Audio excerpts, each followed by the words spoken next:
Parler de stratégie optimisée par la technologie, c'est tout d'abord adapter l'organisation au digital, ensuite regarder quelles sont ces technologies émergentes et finalement parler de la nouvelle expérience client.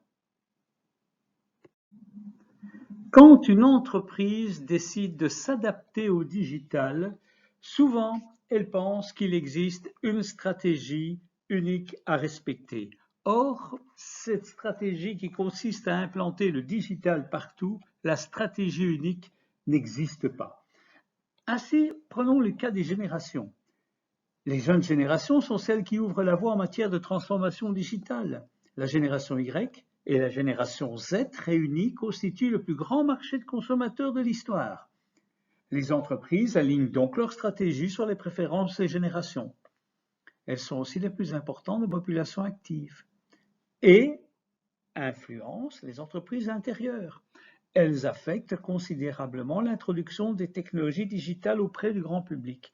Mais pour que le mode de vie digital devienne le mode de vie standard, le changement doit être massif et réparti uniformément entre les générations et les statuts socio-économiques. Le processus de numérisation au quotidien doit être adapté. L'implémentation va être différente selon l'implantation, le secteur, le profil des consommateurs. Tout cela va affecter l'introduction des technologies digitales auprès du grand public. Pour que le mode de vie digital devienne un mode de vie standard, le changement doit être massif et réparti uniformément entre les générations et les statuts socio-économiques. Or, le processus de numérisation se déroule de manière différenciée partout dans le monde. D'un côté, l'ensemble des populations sont adoptées au mode de vie digital et ne peut pas vivre sans, et pourtant, l'inertie est bien présente. De nombreux consommateurs sont encore rentrés dans leur mode d'achat traditionnel. Des entreprises ont tergiversé lorsqu'il s'est agi de procéder à la transformation digitale. Et évidemment, les crises constituent des opportunités, et ça a été le cas notamment avec la pandémie de Covid-19. En fait, les crises peuvent être des accélérateurs de la numérisation parce que, suite au moment de crise, la réaction des organisations consiste, vu la diminution des revenus, vu la diminution de leur trésorerie, à augmenter la progression, la protection, à augmenter la pérennisation de leurs activités. Et puis, la distanciation, liée notamment à la crise du Covid-19, a généré un nouveau mode de vie qui est devenu un mode de vie digital de la part des consommateurs. Pour s'en convaincre, regardons quelques exemples. Les achats en ligne, la livraison alimentaire à domicile, les services bancaires numériques, le portefeuille électronique, les réunions en ligne, la gestion de contenu, l'apprentissage en ligne, la télémédecine, les services à domicile, les jeux en ligne, les entraînements et les formations en ligne et même le tourisme virtuel. Cette adaptation de l'organisation au digital mérite d'une analyse plus poussée entre différents segments. On a deux grands types de segments. On a les entreprises, demanderesses et utilisatrices du digital, mais comme on le verra, certaines plus touchées que d'autres. Et les clients qui, eux, sont demandeurs plus ou moins intensifs du digital, qui peuvent être sévèrement touchés ou peu touchés. Ainsi, si on regarde, quand on veut implanter le digital, prenons le premier groupe, les clients. Ceux qui sont sévèrement touchés, ce sont les personnes plus âgées, les immigrants digitaux, les retardataires technologiques, les communautés à faible revenu ou ceux qui ont un accès limité à Internet. Par contre, ceux qui sont peu impactés par le digital, c'est ceux qui utilisent déjà le digital. Les jeunes générations, X, Y, Z, les natifs du digital, les milléniaux, les adeptes de la technologie, les segments aisés ou ceux qui ont un accès facile à Internet. Pour les entreprises, on va voir réapparaître le même type de problème. Les acteurs professionnels qui sont sévèrement touchés par les crises, c'est notamment celles qui ont eu des contacts physiques fréquents avec la clientèle ou des industries à fort potentiel de main-d'œuvre. Et elles ont besoin, dans ce cas-là, d'offrir des services différents de celles qui sont peu touchées. Les entreprises à processus digital ont peu été touchées par la crise et les entreprises à structure organisationnelle allégée aussi étaient peu touchées.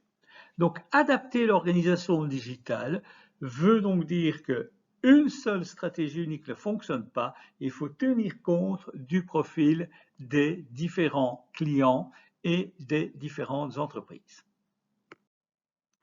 Il existe 3 grandes stratégies pour faire migrer les clients vers les canaux digitaux.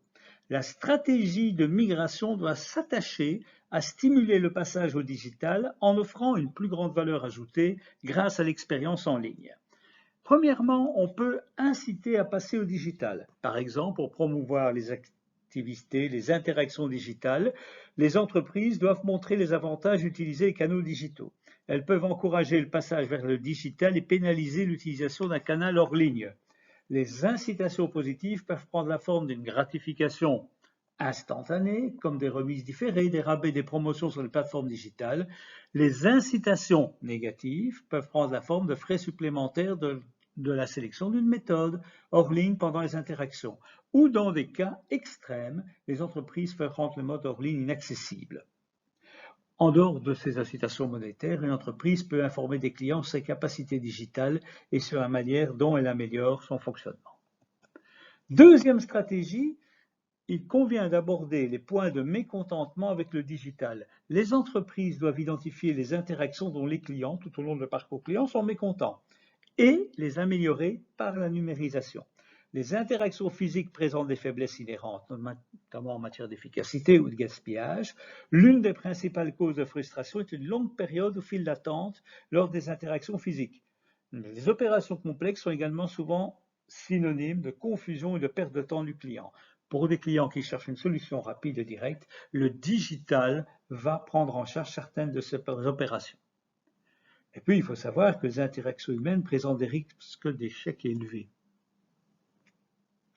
D'où l'intérêt d'avoir des opérations digitales. Mais pour être efficace, il faut recréer avec le digital les interactions physiques. Lorsque les interactions interpersonnelles créent de la valeur et sont encore souhaitables, les entreprises peuvent utiliser les communications digitales. Les clients peuvent se connecter avec le personnel de première ligne qui peut travailler dans n'importe quel endroit via une plateforme vidéo, que ce soit pour une opération bancaire dans les services financiers ou une consultation virtuelle dans le domaine de la télésanté. Cette approche permet de réduire les coûts tout en préservant les avantages des interactions humaines. Une approche un peu plus avancée serait d'utiliser par exemple un chatbot, donc un robot conversationnel qui peut remplacer le personnel de première ligne pour les demandes de renseignements et les consultations de base. Les assistants virtuels dotés d'une technologie vocale sont désormais capables de répondre à des questions simples et d'exécuter des commandes. Résumons 3 stratégies: inciter à passer au digital, aborder les points de mécontentement avec le digital, recréer avec le digital les interactions physiques. C'est ce qui permettra aux clients de migrer vers les canaux digitaux. Mais pour les clients déjà au fait du digital, il convient non plus de les faire migrer, puisqu'ils sont déjà actifs, mais de renforcer les capacités digitales. Alors, ces capacités digitales peuvent être renforcées par plusieurs stratégies. La première, en investissant dans l'industrie, dans l'infrastructure digitale. Les entreprises doivent construire une infrastructure de données clients qui soit digitale et transformer tous les processus opérationnels en processus digitaux. C'est la fameuse stratégie via l'Internet des objets. Deuxième stratégie, développer une expérience client digitale. Après les pandémies, les entreprises qui parviennent à créer une expérience client digitale sont florissantes. La numérisation ne doit pas s'arrêter au service client minimal, au contraire, elle doit englober toutes les interactions avec le client, du marketing à la vente, la distribution, la livraison des produits et le service. Et ces points de contact doivent être orchestrés par une expérience client synchronisée, élément essentiel. Mais il faut adapter le business model en développant notamment des places de marché électroniques, des modèles à la demande, des abonnements. Enfin, troisième stratégie, il s'agit de mettre en place une organisation digitale solide. L'organisation est peut-être le facteur le plus crucial qui détermine le succès de la transformation digitale. Le personnel doit être doté d'outils digitaux pour travailler à distance et collaborer avec d'autres personnes de manière virtuelle. Pour accélérer le processus d'apprentissage organisationnel, les entreprises doivent recruter des nouveaux talents digitaux. Alors on les appelle des analystes de données, les data scientists, des concepteurs UX, les UX engineers et les architectes techniques, les IT architectes. Résumons 3 stratégies pour renforcer les capacités digitales, investir dans l'infrastructure, développer une expérience client digitale et puis disposer d'une organisation digitale solide. Tout ça permettra de renforcer les capacités digitales. Pour renforcer le leadership digital, les entreprises doivent adopter des technologies émergentes et une nouvelle expérience client. En pratique, il s'agit d'abord d'adopter les technologies émergentes. Alors, les technologies émergentes peuvent être de différents niveaux. Ça peut être la technologie de traitement automatique du langage naturel pour renforcer les robots conversationnels et les assistants vocaux. Ça peut être l'utilisation et même l'association de l'intelligence artificielle, de la biométrie, de la technologie des capteurs et de l'Internet des objets pour fournir un point de contact physique alimenté par le digital. Ce point de contact sera personnalisé pour chaque individu et adapté spécifiquement au moment précis de l'interaction. L'utilisation de la réalité augmentée au moment précis de l'interaction peut pigmenter la campagne marketing et la recherche d'un produit. L'important, c'est de développer des points de contact physiques alimentés par le digital.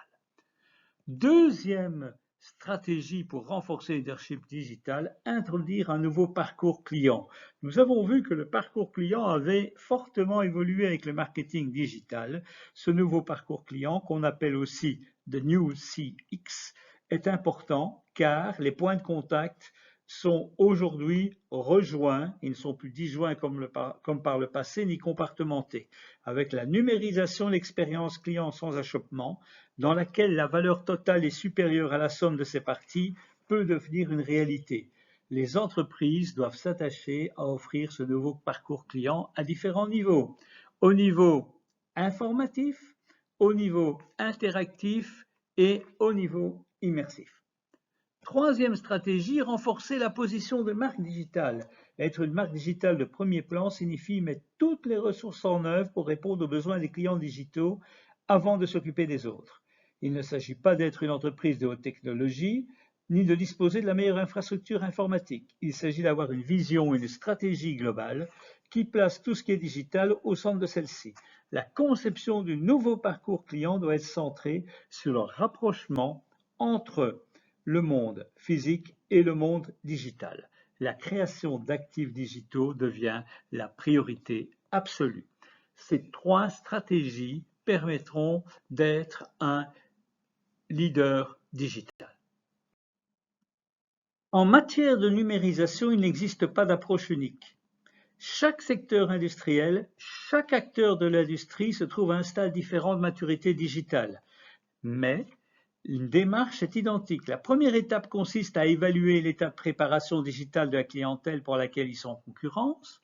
L'étape suivante consiste à auto-évaluer les capacités digitales de l'organisation et en fonction de l'état de préparation, les entreprises doivent élaborer et mettre en œuvre différentes stratégies qui peuvent inclure la migration des clients ainsi que des stratégies de transformation digitale.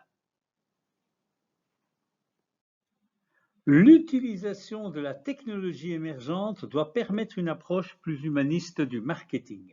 Les réalités augmentées et virtuelles ou la réalité mixte permettent aux entreprises de visualiser leur offre aux clients. Ainsi, dans le secteur de l'immobilier, la technologie des capteurs et l'intelligence artificielle permettent aux entreprises de personnaliser leur contenu, comme sur les panneaux publicitaires à reconnaissance faciale. Quoi qu'il en soit, pour avoir une approche humaniste du marketing, il est important d'utiliser des techniques conjointes, comme par exemple la technologie des capteurs et l'intelligence artificielle. L'idée est de rendre la technologie émergente la plus accessible possible. En effet, l'idée est que En période de maturité, il s'agit d'augmenter les performances. Pour ça, on pourrait très bien faire référence aux puissances de calcul. À mesure qu'elle progresse, la technologie exige un matériel informatique plus puissant et plus économique. L'augmentation exponentielle de la puissance de calcul a permis d'exploiter des technologies gourmandes en énergie, telles que l'intelligence artificielle. Les progrès de la technologie des semi-conducteurs et la réduction de la taille des processeurs se traduisent par une puissance accrue et une consommation d'énergie réduite. Il s'agit donc de redessiner l'entreprise avec la Nextech. Alors pour la redessiner, on peut travailler sur l'automatisation des tâches routinières, on peut reproduire la communication humaine, notamment via le traitement automatique du langage naturel, on peut faciliter les reconnaissances des images et la reconnaissance faciale, on peut développer des procédures automatisées ou la robotisation. Et on peut même supprimer ainsi les frontières physiques et digitales. Tout le but de ces actions, c'est d'interconnecter les machines et les dispositifs. Depuis de nombreuses années, les scientifiques et les technologues sont obsédés par l'idée de reproduire les capacités humaines avec des machines. L'apprentissage automatique en intelligence artificielle tente d'imiter l'approche de l'apprentissage contextuel. Les moteurs d'intelligence artificielle ne sont pas conçus pour apprendre par eux-mêmes. Comme les humains, ils doivent être formés à ce qu'ils doivent apprendre en utilisant des algorithmes. Ils valident ensuite la pertinence de l'apprentissage à travers le big data qui fournit des exemples contextuels. Enfin, ils peuvent comprendre les algorithmes et donner du sens. C'est la raison pour laquelle différentes technologies ont été développées et on va retrouver ces technologies sous un concept global qu'on va appeler la bionique. Ainsi, par exemple, on va essayer de reproduire les capacités humaines dans des machines et on va faire émerger de cette manière le marketing du futur. Prenons un exemple, l'être humain capable de penser, l'intelligence artificielle pourra l'aider. L'être humain capable de communiquer, on utilisera dans ce cas le traitement automatique du langage naturel. L'être humain capable de ressentir, la technologie des capteurs peut aussi aider. L'être humain capable de se déplacer, de se mouvoir, la robotique peut y répondre. L'être humain capable d'imaginer, la réalité augmentée peut aussi répondre. Et enfin, l'être humain capable de relier les choses, l'Internet des objets et la blockchain peuvent aussi offrir ce genre de choses. L'idée est de rendre la technologie accessible à tous. Et le marketing bionique, c'est utiliser dans l'électronique les dispositifs imités du monde vivant, comme présenté sur le graphique sur votre droite. L'idée du marketing 5.0, c'est de combiner les forces des machines et des humains. On va donc développer un parcours client, un CX optimisé, c'est-à-dire combiner des humains et des machines. Alors, comment peut-on redessiner le parcours client? On va réutiliser des outils que le marketing connaît bien, comme la publicité ou d'autres outils qui ont fait leur apparition dans le marketing 4.0, comme le marketing de contenu. L'idée, c'est que la publicité, le marketing de contenu, le marketing direct, la gestion de la relation client, le canal de distribution, les produits et services sont tous des éléments, des lieux de passage du parcours client qui méritent une attention particulière.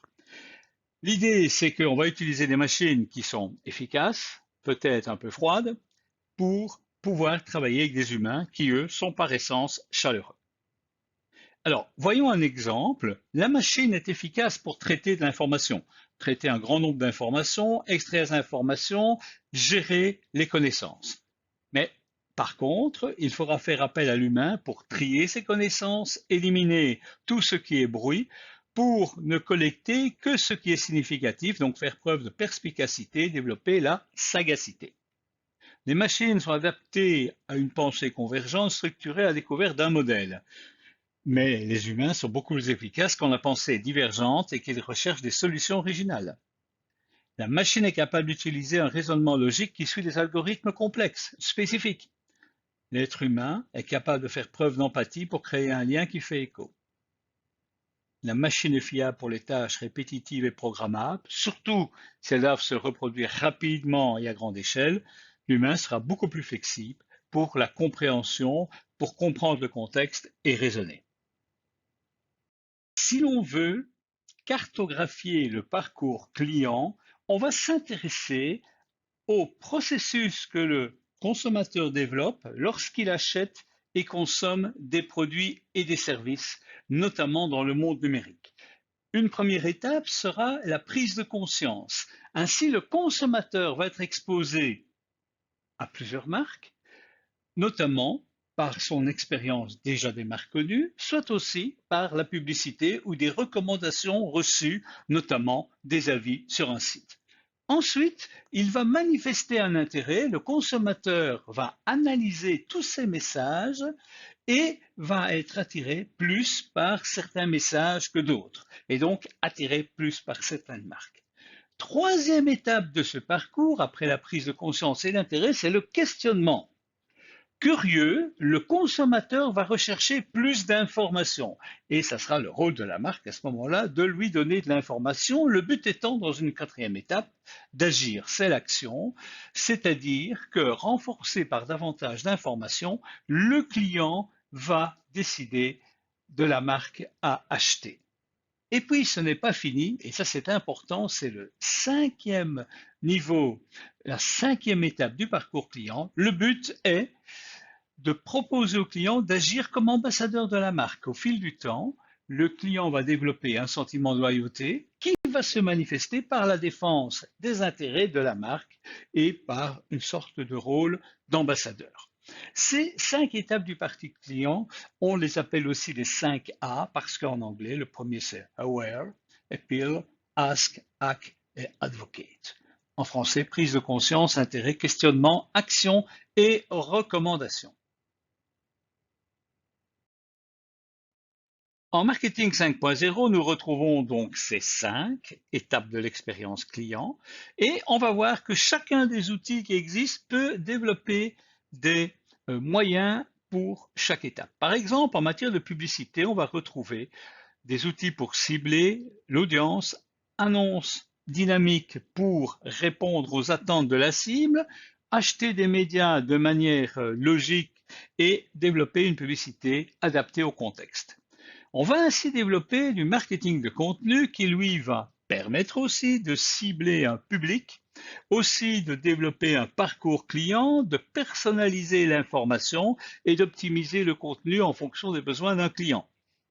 Le marketing direct, lui, va permettre de recommander de manière spécifique à un client un produit, de personnaliser l'approche, d'automatiser cette action et de pouvoir prévoir les comportements futurs d'une cible. Au niveau de la gestion de la relation client, il s'agira de développer des robots conversationnels, les fameux chatbots, mais aussi de gérer les comptes clients de manière à pouvoir prédire les comportements futurs. Et le canal de distribution sera aussi un élément important puisqu'on va retrouver des kiosques où les clients pourront se renseigner, de plus en plus présents dans la plupart des points de vente, des robots. Alors des robots, aussi bien des robots qui se déplacent que des robots qui répondent aux questions ou pourquoi pas préparent certaines préparations.